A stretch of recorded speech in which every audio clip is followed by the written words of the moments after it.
warahmatullahi wabarakatuh.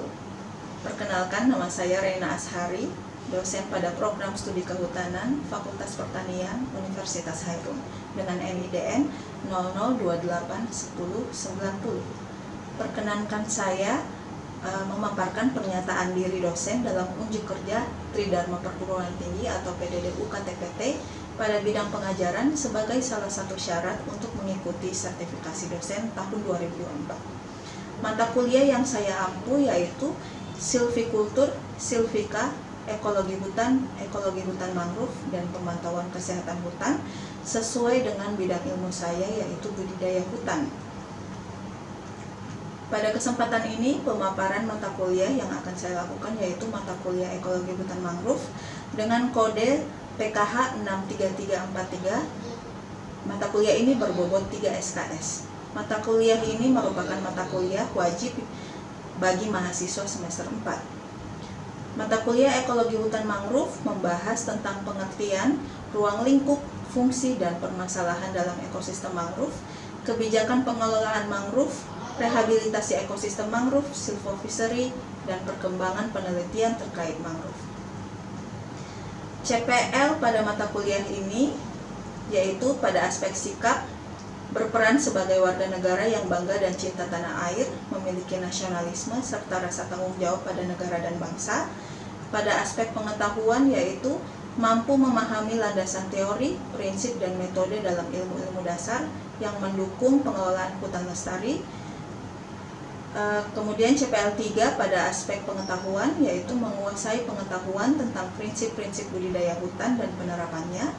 CPL 4 pada aspek keterampilan umum yaitu mampu mengambil keputusan secara tepat dalam konteks penyelesaian masalah di bidang keahliannya berdasarkan hasil analisis informasi dan data.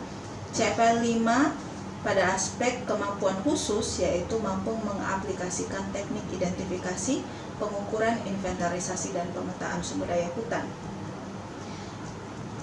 CPMK pada mata kuliah ini yaitu CPMK 1 mampu memahami karakteristik dan fungsi ekosistem hutan mangrove.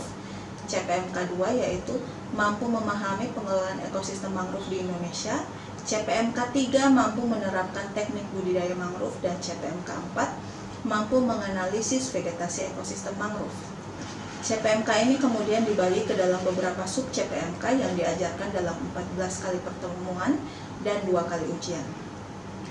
Materi pembelajaran meliputi definisi, habitat dan sebaran mangrove, komponen biotik dan abiotik mangrove, fungsi ekosistem mangrove, pengelolaan ekosistem mangrove di Indonesia, rehabilitasi hutan mangrove, dan analisis vegetasi pada ekosistem mangrove. Metode pembelajaran yaitu blended learning dengan sistem delivery, interaction, dan assessment. Dan untuk menunjang proses pembelajaran digunakan aplikasi virtual class melalui laman virtualclass.unhair.ac.id untuk mengakses daftar hadir, materi pembelajaran, penugasan, dan kuis online. Metode pembelajaran yang ditetapkan dalam perkuliahan yaitu penyampaian materi, diskusi interaktif, praktikum lapangan, project based learning, dan pembelajaran mandiri.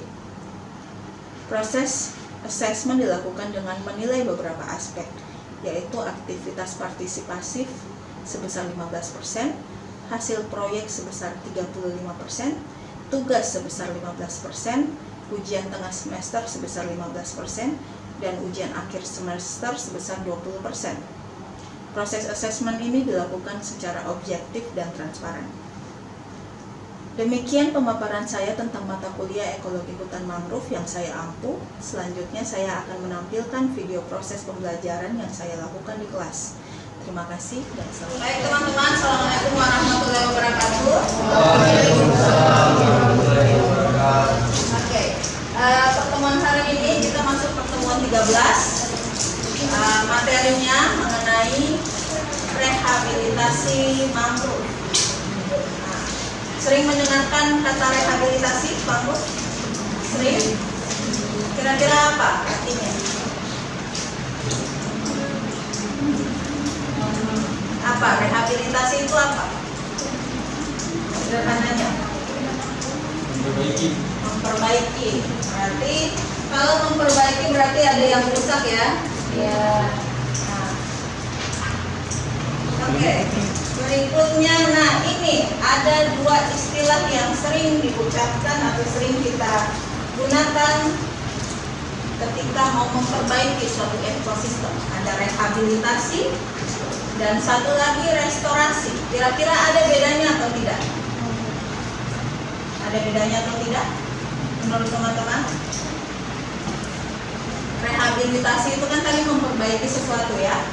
Nah, restorasi itu juga sama sebenarnya, memperbaiki sesuatu yang rusak menjadi tidak rusak kembali. Perbedaannya, nah perbedaannya seperti ini. Kalau rehabilitasi, kita itu memulihkan, mempertahankan dan meningkatkan fungsi hutan.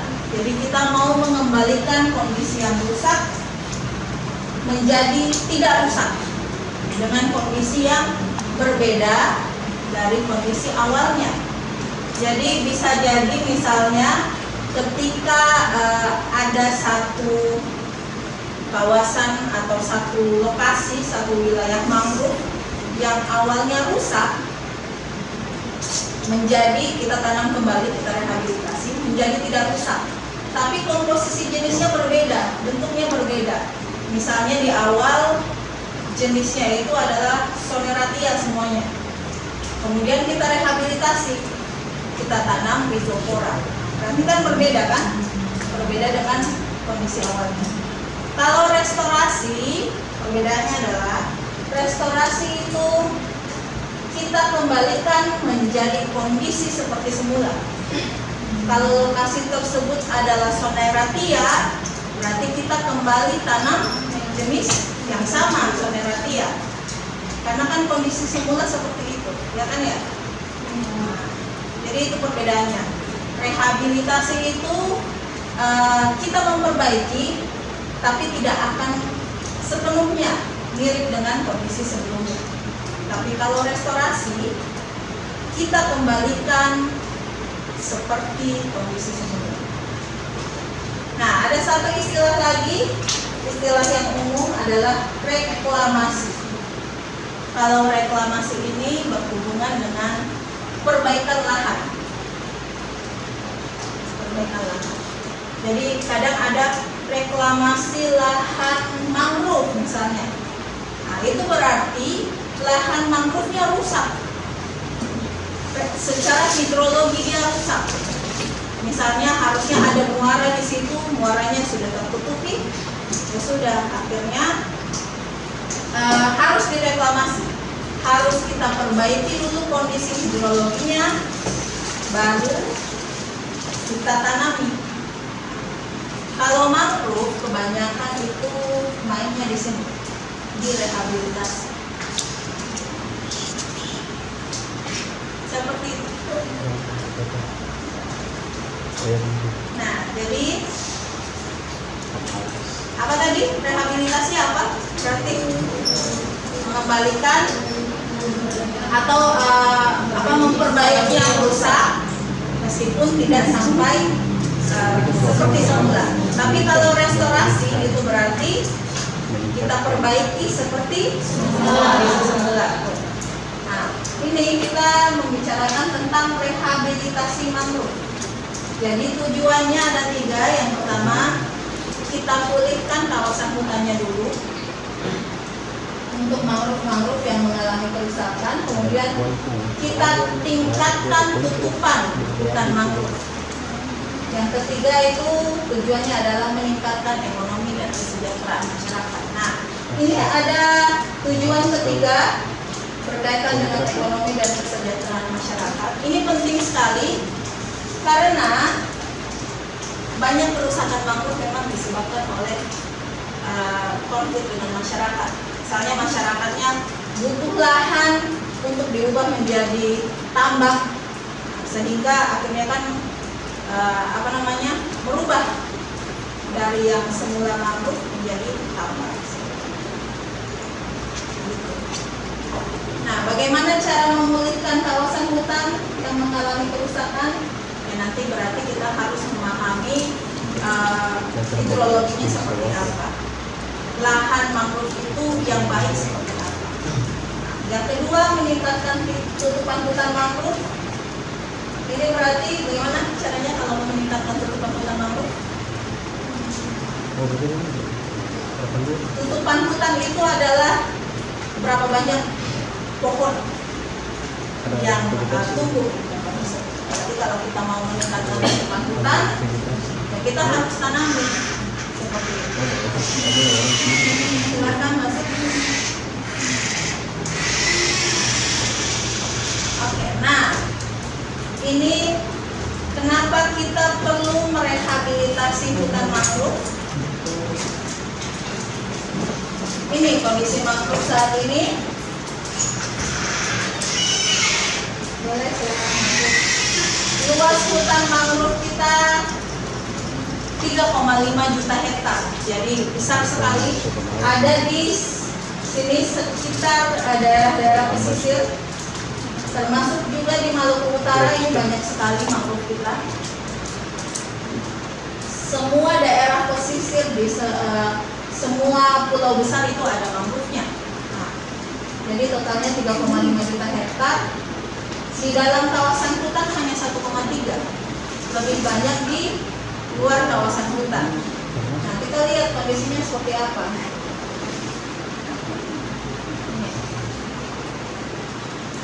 Banyak sekali yang kritis. 1,82 juta hektar. Lebih dari 50% lahan mangrove kita itu dalam kondisi kritis, sehingga memang perlu dilakukan rehabilitasi. Nah, kalau teman-teman ingat materi minggu lalu, saya ada sedikit menjelaskan tentang Badan Restorasi Gambut dan Mangrove. Ini salah satu tugasnya Badan Restorasi Gambut dan Mangrove atau BRGM ini adalah ini, merehabilitasi mangrove. Luasnya 600.000 hektar yang harusnya selesai tahun ini 2021 sampai 2024. Lokasinya di 9 provinsi. Kenapa di 9 provinsi ini? Karena di provinsi ini mangrove-nya banyak sekali, tapi kerusakannya juga lumayan tinggi.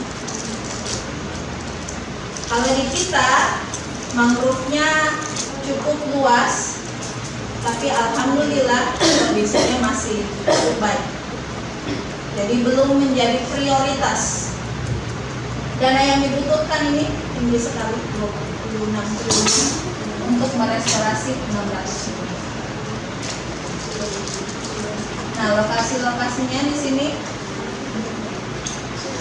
ada di Membramo, Papua, di Papua Barat, di Kalimantan Utara, dan lain sebagainya. Informasi sedikit mengenai bagaimana BRGM itu bekerja. Nah, ini jadi dalam rehabilitasi mangrove itu tetap harus melibatkan masyarakat, karena yang akan menjaga mangrove yang sudah ditanam itu adalah masyarakat, bukan orang yang dari misalnya dinas mana atau dari kementerian. Tidak bisa mereka terus-terusan menjaga mangrove yang sudah direhabilitasi. Tetap harus ada kerjasama dengan masyarakat. Jadi setiap rehabilitasi mangrove, hampir semua rehabilitasi mangrove itu pasti melibatkan masyarakat. Nah, apakah semua berhasil? Tidak semua berhasil. Banyak juga yang gagal.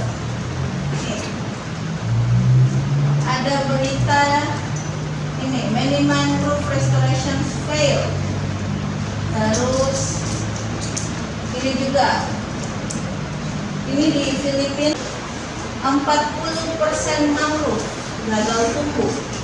Jadi tidak semua mangrove yang sudah ditanam itu selalu berhasil. Nah, ada beberapa pertanyaan. Apa sih yang menyebabkan kerusakan mangrove? Mengapa perlu melakukan rehabilitasi mangrove? Tadi sudah kita jawab juga. Mengapa banyak program rehabilitasi mangrove yang gagal? Apa yang perlu dilakukan untuk merehabilitasi mangrove? Kemudian yang terakhir, orang ini ya belum tentu bisa tumbuh. Kebanyakan yang gagal karena itu.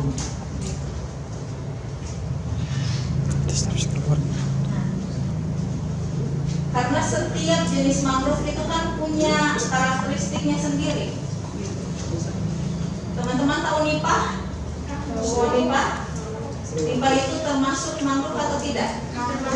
Termasuk mangrove ya. Nah, bisa tidak ditanami langsung di depan laut? Tidak bisa, karena memang secara ekologi nipah itu sukanya mangrove di bagian belakang.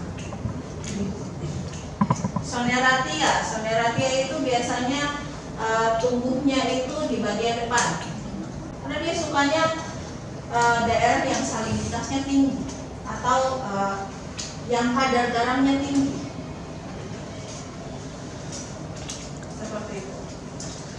Nah, kita bahas satu-satu ini. Yang pertama, autoekologi. Nah, kita perlu paham ini sifat ekologi tiap jenis mangrove, khususnya pola reproduksi, distribusi benih, dan keberhasilan pertumbuhan bibit. Ini beberapa tipe karakteristik buah. Pernah lihat ini? Ini namanya propagul. Kita pakai istilah propagul untuk Rhizopora mucronata, bukan buah. Ini ada buah Soneratia cassiolaris. Ini bisa dibuat menjadi dodol, bisa buat menjadi sirup. Kemudian ada buah Avicennia. Nah, karakteristik buah jenis mangrove ini dapat mengapung. Terus ada yang tipenya vivipari, cryptovivipari, dan normal. Apa ini? Vivipari ini berarti ketika dia sudah bertunas, jadi jatuh dari pohonnya menancap di tanah, itu bisa langsung tumbuh. Makanya rehabilitasi itu paling banyak menggunakan Rhizopora karena paling gampang. Kalian tancapkan saja. Tapi kalau misalnya kondisi lingkungannya tidak sesuai, ya dia tidak bisa tumbuh. Paling suka di wilayah yang agak berlumpur. Nah, kalau yang ini normal, jadi kayak buah pada umumnya, butuh waktu untuk tumbuh, untuk bertunas dulu baru tumbuh menjadi semai. Kalau cryptovivipari ini setengah-setengah.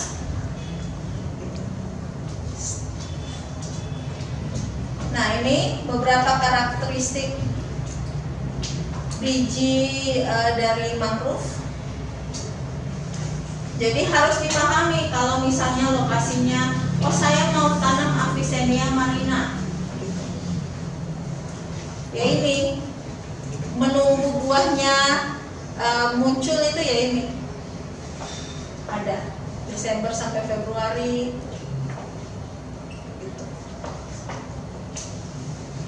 Kemudian yang Bruguera Mei sampai Desember dan lain sebagainya. Yang paling banyak mungkin ini Soneratia alba, karena dia lebih sering berbiji atau berbuah. Jadi ini penting sekali untuk kita pahami dulu karakteristik ekologi dari pohonnya, dari buahnya, kapan dia berbuah, dan apakah mudah untuk disemaikan dan lain sebagainya. Tapi di sini paham teman-teman? Nah, yang kedua adalah kita harus paham dulu hidrologinya seperti apa, pola hidrologi, yaitu kedalaman dan frekuensi genangan. Jadi ada jenis-jenis tertentu yang dia suka tenggelam, atau tidak masalah kalau tenggelam dalam waktu yang lama. Tapi ada juga yang tidak suka seperti itu. Ya.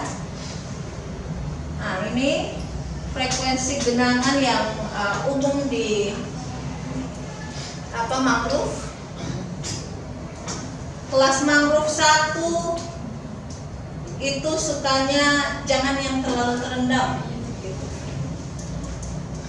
Ada yang suka ketinggian sedang, ketinggian normal, ada yang bisa di abnormal. Gitu ya teman-teman. Jadi ada juga yang bisa tergenang dalam waktu yang cukup lama, ada yang tidak bisa. Seperti itu. Oke, ini kalau kita lihat per jenisnya, untuk Rhizopora mucronata, pokoknya Rhizopora semuanya ini senangnya di seluruh level air. Jadi karena kan dia kalau teman-teman ingat Rhizopora atau bakau itu kan dia akarnya sangat masif begitu kan ya. Akarnya banyak sekali, jadi ketika terendam dia tidak apa. Kemudian ketinggian sedang ada Avicennia alba, Marina, Soneratia alba, sebagainya. Gitu. Yang abnormal biasanya jenis-jenis yang memang ada di belakang, yang dekat-dekat muara. Nipa, kemudian Insia. Ini umumnya sudah di daerah belakang, jadi lebih dalam lokasinya. Nah ini wilayah-wilayah yang seperti yang ini tadi yang kelas 5 umumnya memang dia lebih tawar dibandingkan daerah-daerah yang di depan. Yang sering tergenang itu umumnya ini salinitas ini kadar garam. Jadi berapa banyak kadar garam yang terkandung di dalam airnya, seperti itu. Begitu. Oke. Jadi seperti ini teman-teman, ini yang perlu kita pahami kalau misalnya mau menanam di mangrove, harus tahu dulu lokasinya seperti apa. Apakah sering tergenang? Apakah salinitasnya tinggi? Kemudian dia tanahnya seperti apa? Berpasirkah, berlumpurkah, atau tidak? Baru kita pilih jenisnya. Seperti itu. Tidak bisa tiba-tiba kalian datang, mangrove-nya rusak, saya mau tanam ini. Tidak bisa seperti itu. Kalau orang kehutanan berarti harus tahu dulu. Harus tahu dulu kondisi lingkungannya, baru kita pilih jenis, baru kita rancang. Nah, kita desain kapan mau menanam, lokasinya di mana, tekniknya seperti apa. Oke, sampai sini ada pertanyaan teman-teman? Jelas semuanya? Kalau begitu, untuk pertemuan hari ini sampai di sini saja. Terima kasih atas kehadirannya. Saya tutup. Assalamualaikum warahmatullahi wabarakatuh. Waalaikumsalam warahmatullahi wabarakatuh.